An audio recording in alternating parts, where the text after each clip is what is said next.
back, everybody, to Altcoin Daily. My name is Aaron. Huge news today. From today onwards, all cryptocurrency firms in Canada are now legally recognized as money service businesses. This has been a 5-year fight in the making. A 5-year fight fighting for one issue. Bitcoin is money. It should be regulated like other money. No more, no less. And today in Canada, we've won. Is this a big deal? Who cares? Look, you can't really understand the significance of this until you understand just how far we've come. It took 5 years to agree/negotiate what specific activities are covered and the technicalities of this regulation. Listen to this guy's story. The CEO of Canadian crypto assets exchange Bull Bitcoin said this. He said, I went to prison 5 years ago for selling 10 Bitcoin for $9,200 in 2014 as an unlicensed money transmission, which used the Banking Secrecy Act of 1970, a 50-plus-year-old law applied to Bitcoin. Today in Canada, 5 years later, the laws have changed. Look, this may not seem like a lot to you, but to certain Canadians, this is everything. For the greater Bitcoin movement, this is everything. Bitcoin is money. It should be regulated like other monies, no more, no less. Bitcoin is money. You should treat it as such. And by the way, Canada is quickly turning into a dominating force in the Western world as far as cryptocurrency regulations go. The US still dragging their feet. But Canada, Bitcoin Solutions just celebrated a major milestone in their mission to make it easier for people to access, buy, and sell Bitcoin and other cryptocurrencies. They will become the first publicly traded Bitcoin ATM service in Canada. The first one of its kind to be listed as a publicly traded company. This listing will help us grow our network of Bitcoin ATMs and online services, making it even easier for you to buy and sell Bitcoin and other cryptocurrencies wherever you are. It will also bring Bitcoin and cryptocurrencies further into the mainstream, giving customers a chance to learn more about the benefits of decentralized currency. If you're Canadian, you should be dancing in the streets. Sure, you could just, write this off. Oh, it's just a couple of things, a couple of small victories. Small victories lead to big victories. And switching topics now, a big victory is what a lot of people are looking for with these George Floyd protests. I don't know about you, but in my home city of Los Angeles, California, people are taking to the streets, making their voices heard.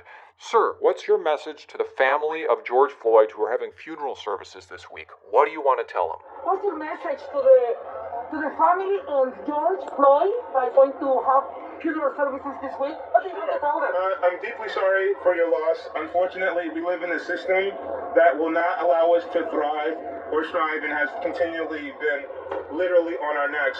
So my macro solution for this problem for everyone is to opt out and exit the economy as a whole. And the way we do that is by buying Bitcoin.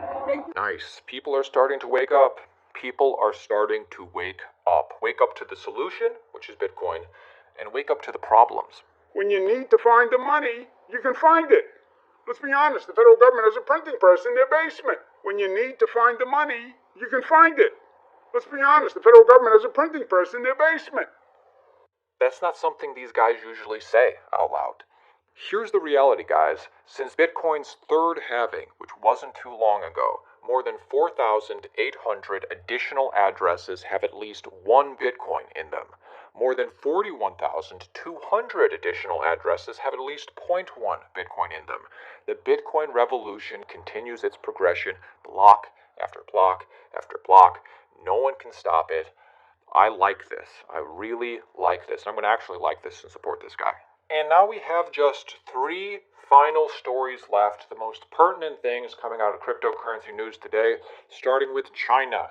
Chinese police find secret Bitcoin mining operations in suspected tomb.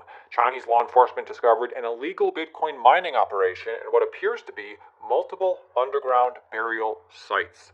Local English language news outlet Beijing News reported on May 31st that law enforcement found an illicit mining operation in the northern Chinese city of Daqing. More precisely, the mining operation was located in what appears to be 2 burial mounds in the surrounding fields. Police decided to investigate the area after a local oil firm told enforcement about unexplained power losses. The officers found an entrance in the vicinity of the mounds and, after some digging, discovered Bitcoin mining hardware that was running on stolen electricity. Local media reported that earlier the same week, law enforcement found 54 Bitcoin mining rigs under a dog kennel in the same county in that province. So Chinese people getting into Bitcoin in a big way. They do not want to miss out on mining Bitcoin in 2020 and just getting in on the Bitcoin train. And speaking about countries who are into Bitcoin, check this out. This is wild. Let's start here. An Iranian lawmaker wants his country's central bank to take Bitcoin seriously. Representative Mohammed Farangi, speaking Tuesday before the nation's parliament, called on the governor of the Central Bank of Iran to handle oversight of Bitcoin. Calling proper management of Bitcoin is a good opportunity for the country, Farangi warned against ceding its potential to financial institutions. Take the issue of Bitcoin seriously, he said. Iran has been taking crypto seriously on some fronts. Parliament moved to enact restrictive currency smuggling laws in late May. Around that time, President Rouhani ordered his government to begin devising a national crypto mining strategy and accompanying regulatory regime. The Ministry of Industry, Mine and Trade also licensed Iran's largest Bitcoin mining operation in May. But Farangi, who sits on the Industry and Mines Committee, thinks that Iran's mining hyper-focus leaves much to be desired in the treatment of cryptocurrencies. He says, "We do not understand that the governments have entrusted the monitoring of bitcoins to the Ministry of Industry and Mines because the central banks must oversee digital currencies." Two takeaways from this. Number one, we have this lawmaker urging everybody to take the issue of Bitcoin seriously. That's after they've already been, taking certain things seriously. The bigger picture is that Iran doesn't want to get left behind. They're going to be a leader in Bitcoin and leader in cryptocurrencies like Canada, maybe like China, maybe like the United States. Final piece of news. U.S. investors in Tezos' 2017 ICO might be eligible for a $25 million settlement. With the class action lawsuit against Tezos likely to soon end in a $25 million settlement, ICO participants are encouraged to submit claims by October 16th. What may comprise the case's final settlement hearing is set to take place on August 27th to determine whether the settlement and proposed ban of allocations will be approved as fair and reasonable, and whether attorney fees will be awarded as part of the agreement. ICO investors are instructed to visit www.tezosfoundationsettlement.com to submit a claim. The settlement was proposed on March 20th by the Tezos Foundation, which asserted that the move is in the best interest of the Tezos project and community as a whole, due to the expense and time associated with continuing to fight the case. Despite the proposed settlement, the Tezos Foundation denies any wrongdoings, maintaining that the lawsuit is meritless. So if you participated in the Tezos ICO, you have a chance to be a part of this class action lawsuit, and it seems like this will not deter Tezos from continuing to build. So that's interesting. Finally, taking a look at Bitcoin's current price, Bitcoin is hovering around 9,500. To me, based on the way the chart looks now, it seems like we're going to have downside ahead. It seems like we're still getting caught up in this cluster of resistance. For me to be short-term bullish, because I'm long-term bullish, for me to be short-term bullish, I would need to see us either spend a matter of probably a month at this level or higher, or for us to clear this level significantly and spend some time up there as well. But until that happens, I'm expecting moves to the downside, but anything could happen. Guys, if you got value in this video, give it a like.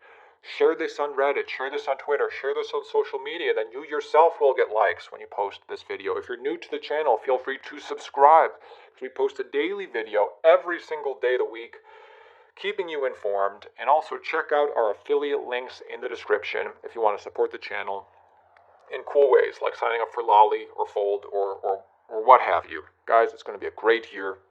See you tomorrow. The Chinese government out in Beijing, cryptocurrency, it's a real thing. Bitcoin and Ethereum, if you got a lot of that, you're a wealthy man. But if you go to the Republic of China, get a little coin out, yeah, it's a shiner. See all the sunlight reflect off the currency. They're not doing that well though currently. A trade war coming on between here and China. Yeah, the White House is there saying, oh damn, yeah, we got